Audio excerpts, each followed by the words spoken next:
comfortable with that speed and help them build some confidence in that in a controlled environment, whether it's in a round pen or in an arena.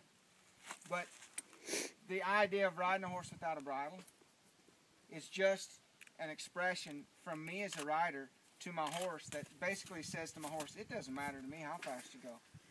All right, Travis had a really good question. How do you get it to stop? Notice you just kind of grabbed it right without my bridle, and all that does is it builds more focus from my horse towards me as the rider, as a leader. Is it easier to do this when you're, like, I'm going to assume that you started working with this horse since it's only 3 years old at the youngest age. Is it more difficult to take a horse that's maybe 7, hasn't had that kind of relationship with its riders, sort of set in its ways? Absolutely. The horse is just like us. The longer we live our way, the harder it's going to be to convince us to live different. Okay, and as the horse gets older, he gets, you nailed it, more set in his ways. Therefore, you might have to work a little harder to get him to change his train of thought. Best case scenario is not a green horse and a green rider. Okay, I can honestly say it's much easier for me working with green horses that don't have a bunch of baggage created by another human.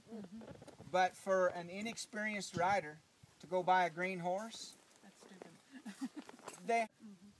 they're not going to live very long without water, and they know it. But they'll leave a water tank really quick if they feel threatened. So if I can wrap myself around the idea that there's nothing more important to my horse than security, where's that security come from? I got to figure out how to show it to my horse from the inside of me.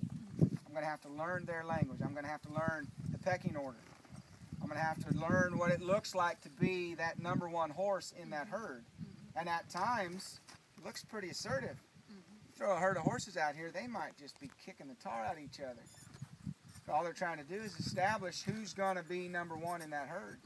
And then once things fall into place, then you see more harmony. And it's not that the #1 horse doesn't ever go nail the #10 horse again, but once they establish themselves as where each one's going to be in that pecking order, then the harmony comes in and the security, and then you can't hardly separate that herd.